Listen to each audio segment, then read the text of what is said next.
आज का जो वीडियो रिकॉर्ड कर रहे हैं वो वेक्टर मल्टीप्लिकेशन पे कर रहे हैं और वेक्टर का मल्टीप्लाई जो है वो 2 मेथड से होता है।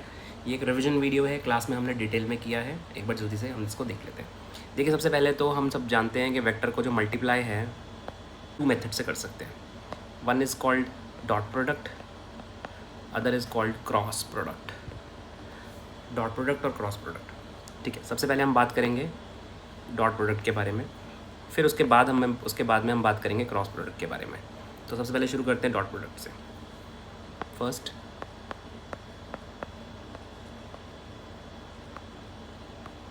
Dot product. इस प्रोडक्ट को हम स्केलर प्रोडक्ट भी कहते हैं। अगर हम मान लेते हैं कि हमारे पास में कोई एक ए वेक्टर है और वो किसी बी वेक्टर से मल्टीप्लाई हो रहा है और उनके बीच में कोई एंगल थीटा बन रहा है, लेट्स से उनके बीच में कोई थीटा एंगल बन रहा है, तो डॉट प्रोडक्ट में हम यूज़ करते हैं ए वेक्टर डॉट बी वेक्टर। ये 2 वेक्टर्स हैं, ये 2 वेक्टर्स हैं जो मल्टीप्लाई हो रहे हैं, इज इक्वल टू ए का मैग्नीट्यूड बी का magnitude multiply by cos theta. A का मैग्नीट्यूड बी का magnitude multiply by cos theta, where theta जो है वो ए और बी के बीच का एंगल होता है। अगर मैं आपको ये बोलता हूँ कि ए वेक्टर की जगह पे मेरे पास में आई है और बी वेक्टर की जगह पे भी आई है, तो अगर मैं आई को आई से मल्टीप्लाई करूँगा तो फॉर्मूले के अकॉर्डिंग, जो हमने ऊपर फॉर्मूला लिखा है ए बी कॉस थीटा, उस फॉर्मूले के अकॉर्डिंग ए का मैग्नीट्यूड 1 है, बेसिकली आई का मैग्नीट्यूड 1 होता है। दूसरा वेक्टर जो है बी, जो वो भी मतलब आई ही है, उसका मैग्नीट्यूड भी 1 ही होगा। और अगर एक वेक्टर इधर जा रहा है, दूसरा भी इधर ही जा रहा है, सेम डायरेक्शन में 2 वेक्टर्स जा रहे हैं, तो उनके बीच में जो एंगल हो जाएगा वो हो जाएगा 0। कॉस 0 की जो वैल्यू होती है वो होती है 1, तो आई डॉट आई की जो वैल्यू आएगी वो आएगी 1। सिमिलरली अगर हम जे डॉट जे करेंगे वो भी 1 आएगा। ऐसे ही अगर हम के को के से डॉट करेंगे वो भी 1 आएगा। तो डॉट प्रोडक्ट का फर्स्ट रूल है कि अगर आई को आई से डॉट किया तो 1 आएगा, मतलब सेम वालों का डॉट प्रोडक्ट हमेशा 1 आ जाएगा, सेम यूनिट वेक्टर्स का डॉट प्रोडक्ट 1 आएगा। अब आप सोचिए कि अगर आप आई को जे से डॉट करते हैं, अगर आप आई को जे से डॉट करते हैं तो क्या होगा? अगर आप आई को जे से डॉट करते हैं तो भी आई का मैग्नीट्यूड 1 है, जे का मैग्नीट्यूड भी 1 है, बट लेकिन आई जो है और जो जे है वो, क्योंकि आई एक्स एक्सिस है, जे वाई एक्सिस है, तो एक्स एक्सिस और वाई एक्सिस के बीच का अगर एंगल 90 हो जाएगा तो सबको पता है कॉस 90 कितना होता है। कॉस 90 की वैल्यू 0 होती है, इसीलिए आई डॉट जे आपको हमेशा 0 देगा। डिफरेंट वाले आपको हमेशा जब भी मल्टीप्लाई होंगे आपको 0 देंगे। जे डॉट के होगा वो भी आपको 0 देगा, के डॉट आई भी आपको 0 देगा। तो अब हमने समझ लिया है कि 2 वेक्टर्स के बीच में प्रोडक्ट की वैल्यूज़ बेसिक क्या हैं। तो चलिए आइए स्क्रीन पे क्वेश्चन देखते हैं। ये क्वेश्चन करते हैं। मैंने आपको एक क्वेश्चन दे दिया है, ये क्वेश्चन है, मेरे पास में 2i है माइनस का 3j और मुझे वो डॉट करना है 5k के साथ। तो रूल ये था कि हम i को पहले हम i से करेंगे तो 1 आएगा, तो बेसिकली फिर यहाँ पे 2 आ जाना चाहिए। अगर हम i को k से करेंगे तो 0 आना चाहिए, तो 0 कर दिया। ऐसे ही j को अगर आप i से करेंगे तो 0 आना चाहिए, तो हमने यहाँ 0 कर दिया।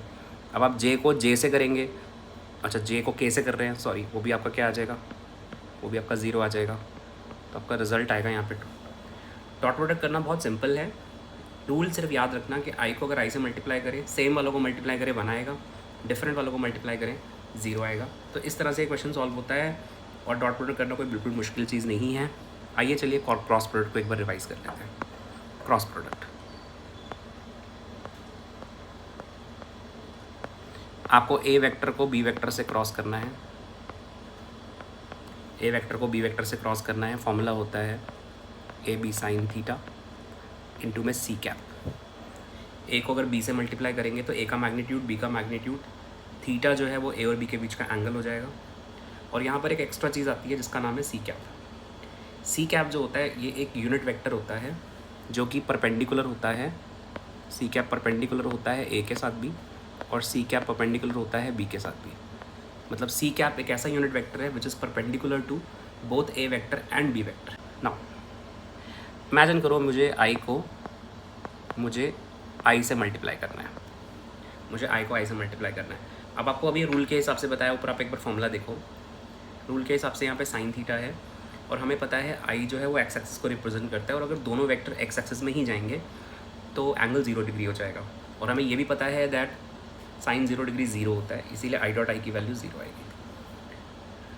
क्रॉस प्रोडक्ट का रूल है, अगर सेम वेक्टर्स क्रॉस होंगे हमेशा 0 देंगे। जे क्रॉस जे भी ज़ीरो आएगा, के क्रॉस के भी ज़ीरो आएगा। इनफैक्ट ए वेक्टर क्रॉस ए वेक्टर करेंगे वो भी ज़ीरो आएगा।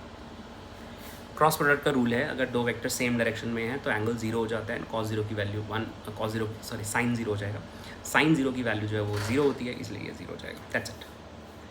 अब जो डिफरेंट टाइप के मल्टीप्लिकेशन है, जैसे आई को अगर मुझे जे से मल्टीप्लाई करना है, आई को मुझे अगर जे से मल्टीप्लाई करना है तो आई क्रॉस जे, आई का मैग्नीट्यूड 1 है, जे का मैग्नीट्यूड भी 1 है, और साइन 90 होगा यहाँ पर, क्योंकि एक्स एक्सिस और वाई एक्सिस परपेंडिकुलर है। सबको पता है आई और जे तो परपेंडिकुलर होंगे, तो साइन 90 भी 1 ही होता है। तो आई क्रॉस जे की वैल्यू अभी तक तो 1 आ रही है, लेकिन वहाँ पे एक सी कैप भी था, और सी कैप जो है वो परपेंडिकुलर होना चाहिए आई के और जे के, मतलब एक्स और वाई के परपेंडिकुलर तो जेड एक्सिस ही होता है, तो इनटू में के कैप आ जाएगा यहाँ पे। अब इसमें अगर आप उल्टा कर देते हैं, मतलब अगर आप जे क्रॉस आई कर देते हैं तो ये माइनस का के आएगा। मतलब इसमें ऑर्डर बहुत इंपॉर्टेंट है। तो इस ऑर्डर को समझने के लिए हम एक रूल बताते हैं बच्चों को। इस रूल का नाम है साइक्लिक रूल। इस रूल को आप चाहे तो वीडियो को बार बार बैक करके इस टॉपिक को अच्छे से देख सकते हैं, क्योंकि ये cyclic rule is very very important. इसको समझना आना चाहिए, ठीक है, क्योंकि एक बार ये समझ में आ गया तो आई थिंक काफ़ी हद तक प्रॉब्लम जो है सॉल्व हो जाएगी। अच्छा, इसके लिए समझने के लिए क्या करें, एक सर्कल बना लेते हैं, और सबसे ऊपर मैंने आई लिख दिया है, 120 डिग्री पे यहाँ पे जे लिख दिया, और यहाँ पे मैंने के लिख दिया ऐसे, ठीक है। इस तरीके से सर्कल बना दिया है, और एक एरो भी मार्क कर दिया है जो कि क्लॉकवाइज डायरेक्शन में है। अब इस क्लॉकवाइज डायरेक्शन को फॉलो करेंगे ना अगर, तो कभी भी माइनस नहीं आएगा, लेकिन अगर आप एंटी क्लॉकवाइज चलेंगे तो माइनस आएगा। मैं समझाता हूँ कैसे। इमेजिन करो मेरे को आई को जे से मल्टीप्लाई करना है, तो आई को अगर हम जे से करेंगे तो आप ये देखो, अगर आप आई को अगर आप जे से मल्टीप्लाई करोगे तो जो बच जाएगा उसको लिखना है, तो आपको यहाँ पे के लिखना है, ठीक है। तो अगर आप आई को जैसे कर रहे हैं तो के आएगा, लेकिन अगर आप इस एरो का उल्टा चलते हैं, ऐसे चलते हैं, मतलब जे को आई से मल्टीप्लाई करते हैं, तो आप एंटी क्लॉकवाइज चल रहे हैं, तो आप के लिखेंगे लेकिन माइनस का के लिखेंगे। एक एग्जाम्पल के लिए मान लीजिए मैं आपसे पूछता हूँ आई क्रॉस के क्या होगा, ये भी देख लेते हैं। अगर आप आई को के से क्रॉस करेंगे तो आप ध्यान से देखिए, आप एंटी क्लॉकवाइज चल रहे हैं, क्योंकि आई पहले है के बाद में है। हमारे जो हम जो मल्टीप्लाई कर रहे हैं ना, उसमें आई पहले है के बाद में, तो आई क्रॉस के करेंगे तो आप उसमें सर्कल में देखिए, आई को जब आप के से क्रॉस कर रहे हैं तो आपको माइनस का जे लिखना होगा, क्योंकि हम एंटी क्लॉकवाइज जा रहे हैं। तो ये जो सर्कल है, ये साइक्लिक रूल है, ये बहुत इंपॉर्टेंट है। ये समझ आ गया तो आई थिंक क्रॉस मल्टीप्लाई करना बिल्कुल भी मुश्किल नहीं है। चलिए एक क्वेश्चन के थ्रू समझते हैं। 2i माइनस का जे को मुझे क्रॉस करना है 3j प्लस 2k के साथ, ये मुझे सॉल्व करना है। इक्वल टू क्वेश्चन मार्क लगा देते हैं।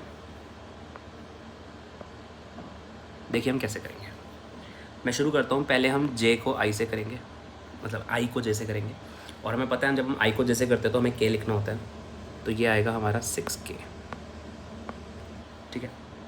उसके बाद हम i को करेंगे k के साथ। जब आप i को k से करेंगे, ऊपर चलिए एक बार, इधर देखिए, i को जब आप k से करते हैं तो माइनस का j लिखते हैं, हमने डिस्कस किया अभी i को k से, आप चेक करिए स्क्रीन पे। i को k से करें तो क्या लिखना चाहिए, i इंटू के इज़ माइनस का j, तो माइनस का यहाँ पे 4j आएगा, क्योंकि 2 इंटू 2 भी तो हो रहा है, ओके। j को j से करेंगे, सबको पता है 0 लिखना है, और अगर j को k से करेंगे, ये माइनस का 2 तो आ ही रहा है, और j क्रॉस k जो होता है वो i होता है। साइक्लिक ऑर्डर में चेक करिए, j क्रॉस k जो होता है वो i होता है, तो ये i आ गया। तो मेरा आंसर आ गया माइनस का 2i माइनस का 4j प्लस का 6k। ये सिंपल तरीका है वेक्टर्स को मल्टीप्लाई करने का, ठीक है। आपको मैंने बताया डॉट प्रोडक्ट कैसे करते हैं, आपको मैंने बताया क्रॉस प्रोडक्ट कैसे करते हैं। अगले वाले वीडियो में इसका सेकंड पार्ट आएगा। मैं एक प्लेलिस्ट बना रहा हूँ, यूट्यूब के अंदर एक प्लेलिस्ट बना रहा हूँ, उस प्लेलिस्ट के अंदर आपको ये सारे वीडियोस एक जगह पे मिलते रहेंगे। Thank you very much, subscribe.